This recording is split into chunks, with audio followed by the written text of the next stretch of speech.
السلام عليكم، ازيكم حبايبي؟ عاملين ايه؟ وتعالوا يلا النهارده نعمل حاجه حلوه كده بقى.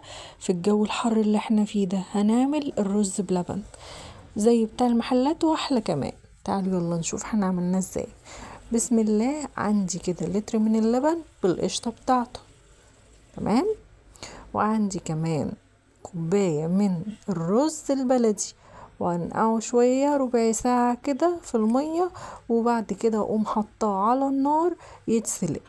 بعد ما يتسلق معايا بالمنظر ده اطفي عليه واغطي عليه يكمل سواه. وبعد ما يكمل سواه كده وشرب المية بتاعته انزل بيه على اللبن. اللبن معايا مغلي قبل كده يا جماعة، وفي القشطة بتاعته زي ما انتوا شايفين كده والوش بتاعه. هنزل بقى بمعلقة او نص كوباية من السكر. انا حطيت كده معلقة من ديت الاول، وبعد كده هحط معلقة تاني. هقلبهم كده مع بعض كويس. وبعدين بقى عندي معلقة من اللي انا بعمل بيها دي نشا، بما يعادل 4 معالق، تمام كده. هقلب كويس بقى النشا لغاية ما تدوب معايا في اللبن البارد اللي عندنا.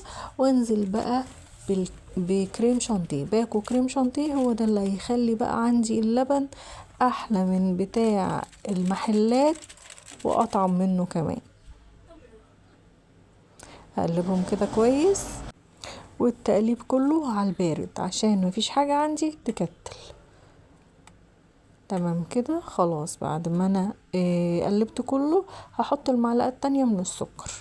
انا دقت كده اللي عندي الرز بلبن او اللبن بتاعي، ولقيته محتاج لسه سكر، فحطيت السكر بتاعي. طبعا ده تبع رغبتكم يعني. على النار كده بقى، وهبدأ ان انا اقلب فيه تقليب متواصل. مش هسيب خالص الرز بلبن عشان ما ينزلش معايا في قاع الحلة ويلزق معايا ويعمل ارضية بقى ويتحرق مننا. انا حطيته كده في حلة اكبر عشان الحلة التانية كنت حاسة ان هي ضيقة كده، فمش عارفة اقلب كويس. بدأت ان انا اقلب معايا. بصوا ده كده خلاص داخل في ان هو يتقل معانا.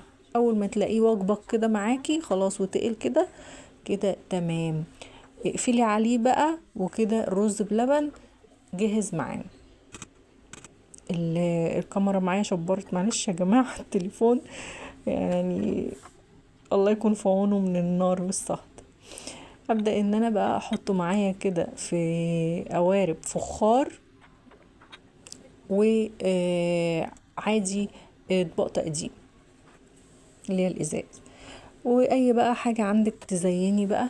انا زينت ببسكوت سادة، وهحط كمان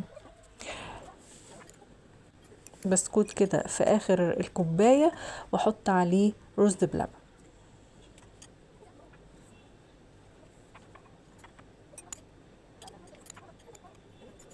اي حاجة عندك بقى زيني بيها، اي يعني برضو بسكوت الشوكولاتة هيبقى تحفة جدا مع الرز بلبن.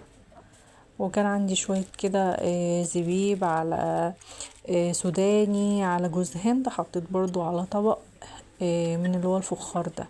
هدخل بقى بالاطباق الفخار ديت بقى في تحت الشواية، اديها وش كده، وهرش كده عليهم رشة او شوية سكر بودر كده، او سكر في سنترافيش عادي اللي هو بتاعنا بتاع التموين يعني. هياخد لون كده ونطلع بيه بقى نقدمه. بصوا بقى الاطباق معايا والكوبايات كريمي يا جماعة، بجد جربوه كده هتحبوه. مش هتجيبوه من بره تاني.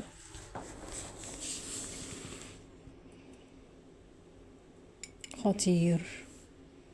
زي ما بقول لكم زينوا بقى باي حاجه. انا حطيت كمان عشان يكسر معايا اللون فراوله. الفراوله مع الرز بلبن خطير. انا طلعت اهو القوارب الفخاريه من تحت الشوايه. بصوا الصوره بتتكلم.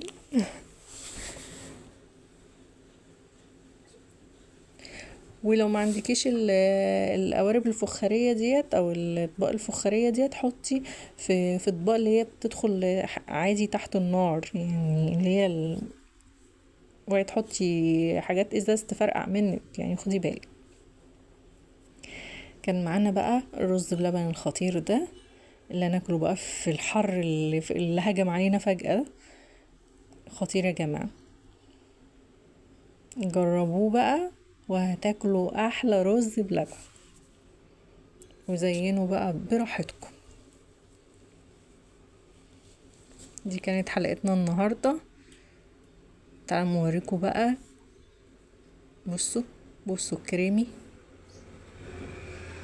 انا طبعا يعني مش هقدر ان انا اكله وهو طالع مولع كده.